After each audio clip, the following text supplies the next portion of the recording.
À l'instant final de la vie, quand la respiration devient pesante et que le corps ne répond plus aux ordres de l'esprit, quelque chose d'inexplicable se produit. Ce n'est pas seulement le silence de la chambre ou l'attente anxieuse de ceux qui entourent le lit. C'est une présence, invisible mais palpable, innommable mais ressentie par beaucoup.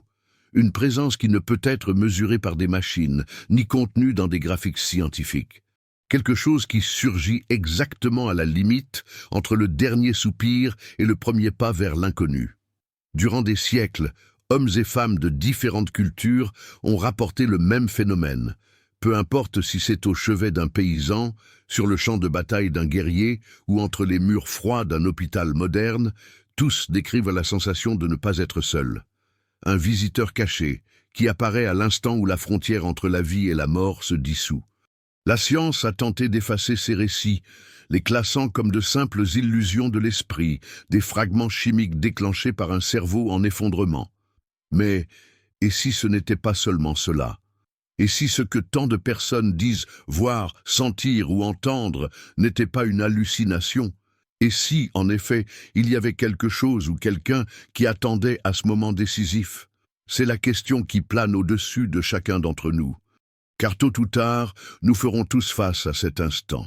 Et quand il arrivera, il n'y aura plus de théorie, seulement l'expérience. Les plus anciens témoignages parlent déjà de cette présence. Les peuples anciens croyaient qu'un guide spirituel venait chercher le mourant, le conduisant vers l'autre côté. Dans les rituels funéraires des civilisations disparues, peintures et symboles répètent la même image.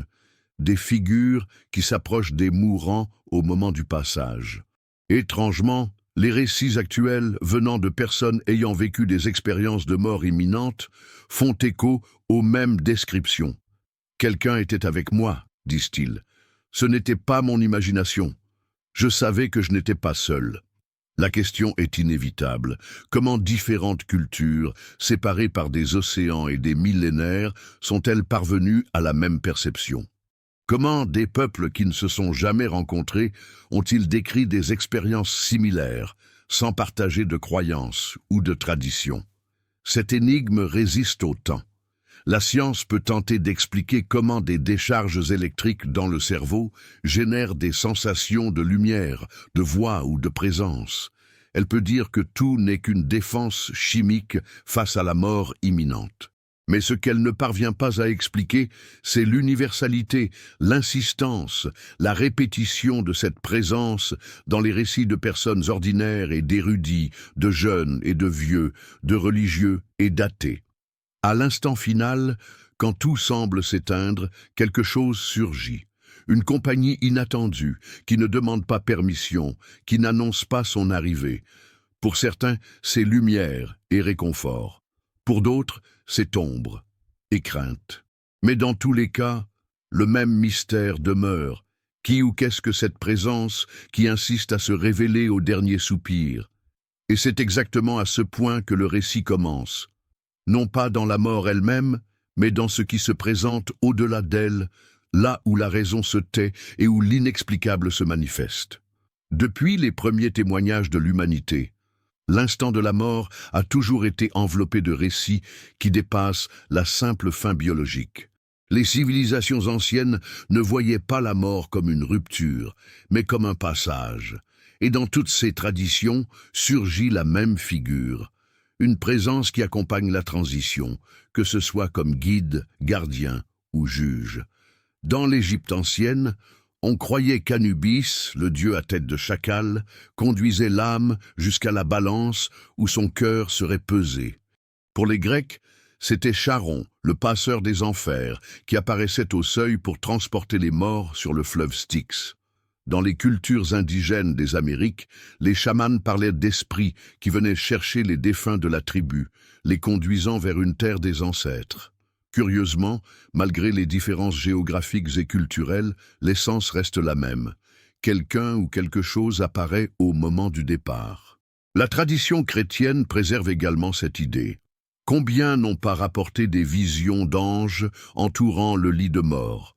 Combien n'ont pas mentionné sentir des mains invisibles qui réconfortent ou des voix douces qui appellent? Même les saints de l'Église, en narrant leurs derniers moments, décrivaient des rencontres qui allaient au-delà de la logique.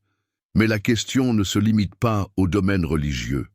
La médecine moderne, en particulier à partir du XXe siècle, a commencé à enregistrer des récits cohérents de patients qui ont frôlé la mort. Ce sont des témoignages de personnes qui ont subi des arrêts cardiaques, ont été déclarées cliniquement mortes pendant quelques minutes et sont revenues. Et parmi les descriptions de tunnels de lumière, de souvenirs vivaces et de sensations de détachement du corps, un détail se répète avec une fréquence troublante. La présence de quelqu'un à leur côté, observant, guidant ou simplement étant là. La science tente d'expliquer.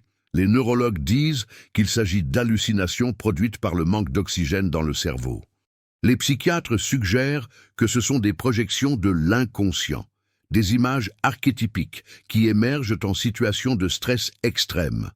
On parle aussi de décharges électriques aléatoires, interprétées par l'esprit comme des présences familières ou des entités. Cependant, ces explications se heurtent à quelque chose de difficile à contourner. La similitude des récits.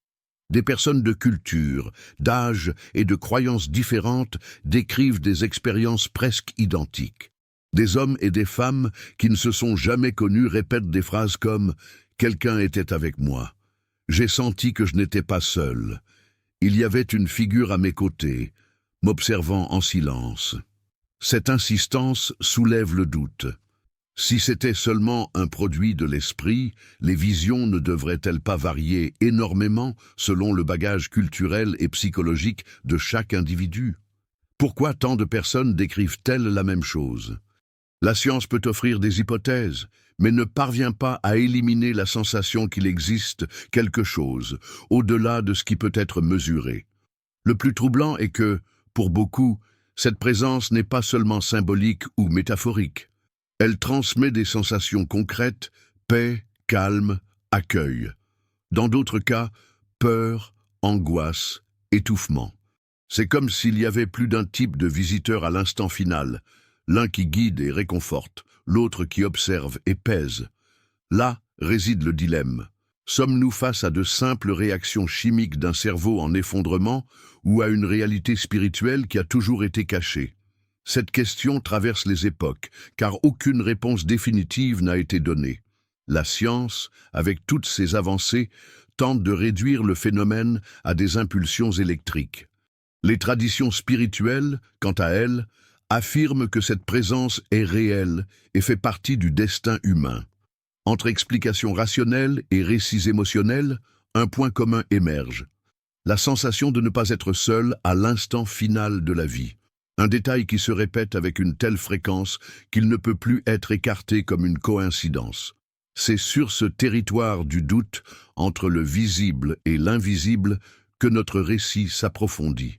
Car si cette présence existe réellement, elle peut changer complètement la façon dont nous envisageons la fin. Après tout, si quelqu'un ou quelque chose nous attend au dernier soupir, la mort n'est peut-être pas le silence absolu, mais le début d'une rencontre.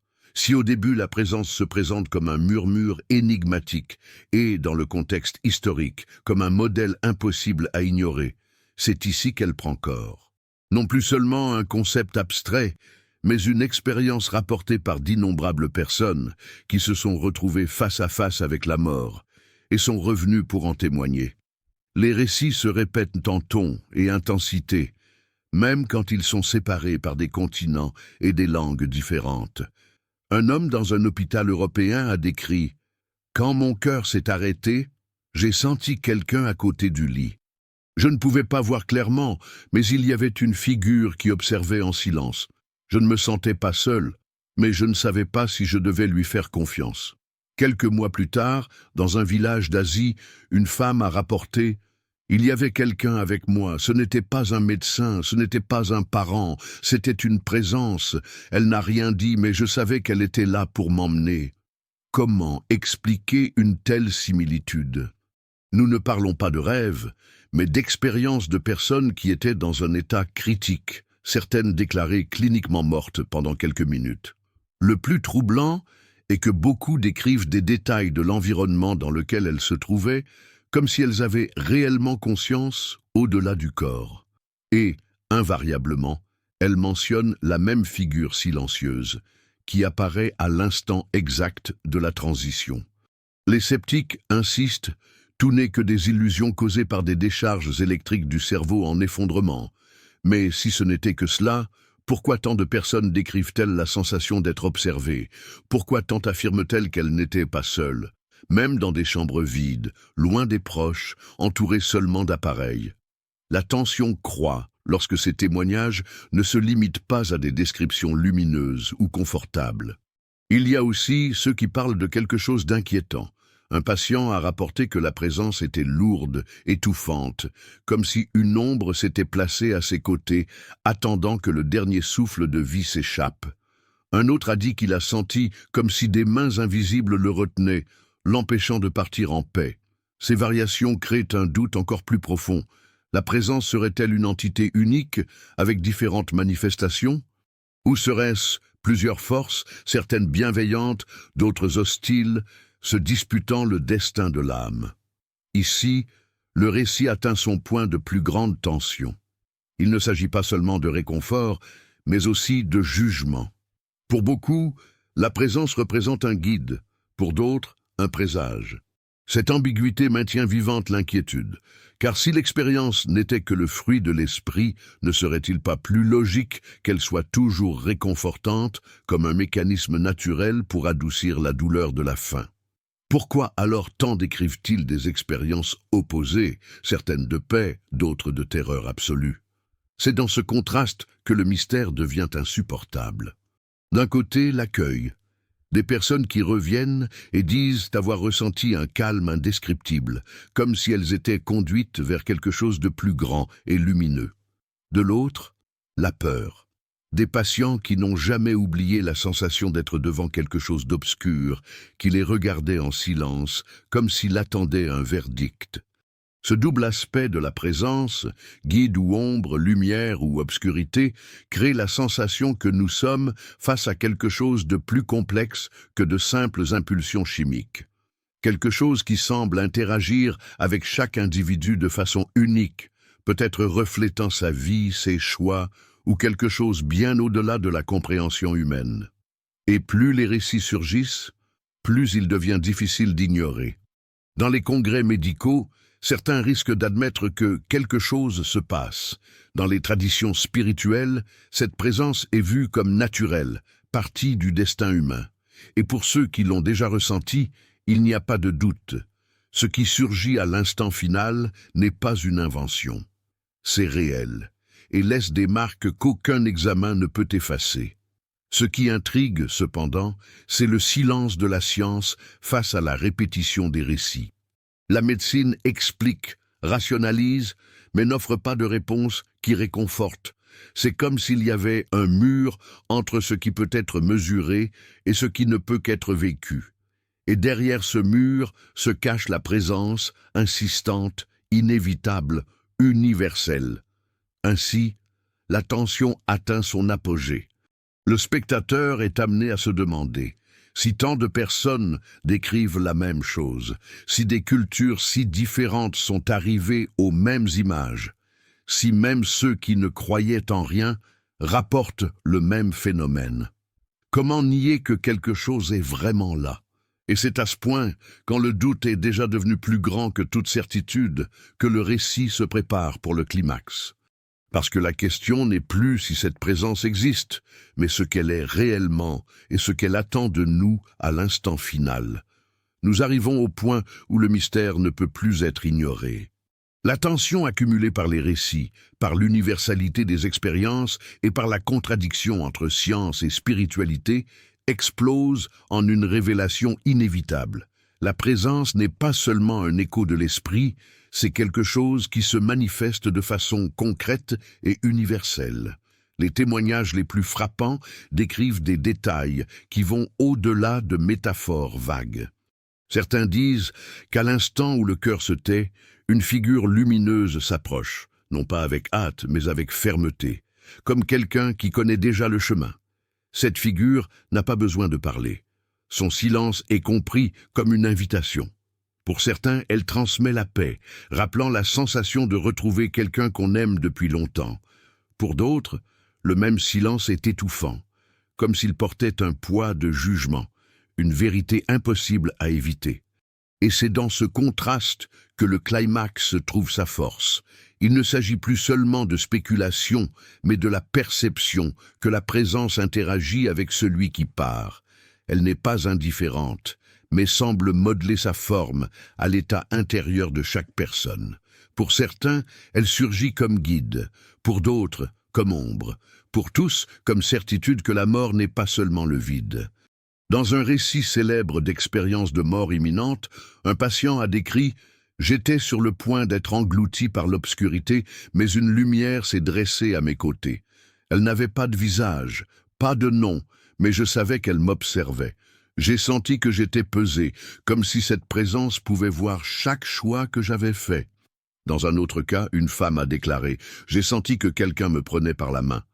Il n'y avait pas de mots, seulement la certitude que j'étais emmené quelque part d'où je ne pourrais pas revenir. » Ces récits ne sont pas isolés.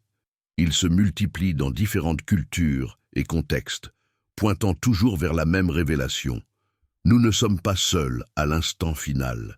La présence est inévitable, universelle, et chacun la reconnaîtra d'une manière unique. Ici, le récit atteint son point maximal d'intensité. Le spectateur ne peut plus échapper à la question qui s'insinue depuis le début. Et si tout cela était vraiment vrai? Peu importe s'il croit en la religion, en la spiritualité ou seulement en la science, la répétition des témoignages suggère quelque chose de plus grand, quelque chose qui traverse les croyances, les cultures et les siècles.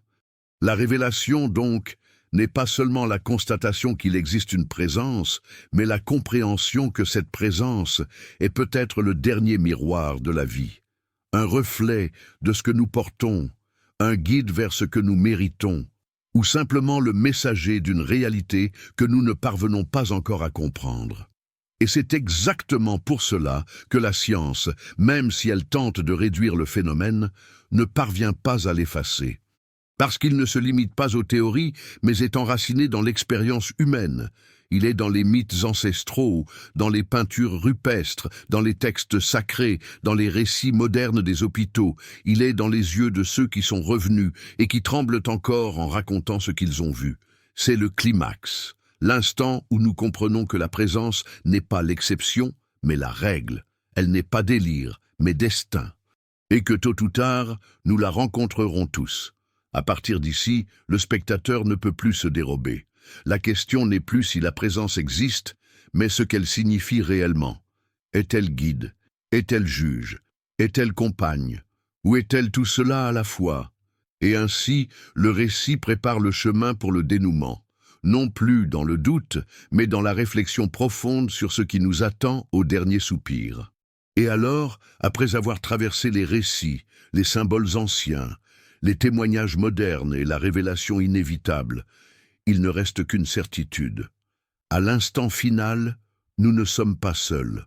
Que ce soit comme guide, ombre, juge ou compagnon silencieux, la présence surgit toujours quand la vie fait ses adieux. Ce qu'est réellement cette présence? Aucune explication définitive n'a été donnée. Pour certains, il s'agit d'un ange, d'un esprit, d'un ancêtre qui attend pour conduire. Pour d'autres, c'est le reflet de la propre conscience, un miroir qui renvoie à l'individu tout ce qu'il a vécu. Il y a encore ceux qui la voient comme une force impersonnelle, partie d'un ordre plus grand, quelque chose qui transcende les croyances et les religions. Mais indépendamment du nom ou de la forme, ce qui impressionne le plus, c'est l'universalité. Le même mystère qui entourait les peuples anciens continue d'être présent dans les couloirs froids des hôpitaux modernes. La même figure qui apparaissait dans les rituels tribaux est encore décrite par des patients reliés à des machines et des moniteurs. C'est comme s'il y avait un fil invisible cousant toutes les ères de l'humanité. La présence qui nous attend à la limite finale. Et ici, le silence prend de la force, car face à cette énigme, la science peut questionner, les traditions peuvent offrir des réponses, mais au fond, chaque personne devra affronter le mystère seule. À l'instant du départ, il n'y aura pas de théorie, ni de preuve, ni d'argument. Il n'y aura que l'expérience. C'est la réflexion qui résonne à la fin du récit. Si quelque chose ou quelqu'un nous attend vraiment, peut-être que la mort n'est pas un vide, mais une traversée. Peut-être n'est-elle pas une fin, mais un passage. Peut-être qu'à l'instant où les yeux se ferment à ce monde, d'autres yeux s'ouvrent dans notre direction. Et c'est à ce point que l'inquiétude se transforme en invitation. Car s'il existe une présence qui nous attend, comment nous préparerons-nous à la rencontrer? Que porterons-nous avec nous quand elle apparaîtra? Peur, regret, silence? Ou sérénité, confiance, abandon? Il n'y a pas de réponse définitive. Et peut-être que c'est le véritable pouvoir du mystère, nous obliger à regarder la vie avec de nouveaux yeux, parce que tout ce que nous faisons peut résonner à l'instant où la présence s'approchera. À la fin, il ne reste qu'une question, qui ne cherche pas de réponse, mais une réflexion. Qui ou quoi sera à vos côtés au dernier soupir? Et ainsi, le cycle se ferme. Non pas avec une explication, mais avec le silence. Non pas avec une certitude, mais avec la sensation troublante que la vérité peut être au-delà de tout mot, attendant patiemment le moment où chacun d'entre nous fera son dernier pas.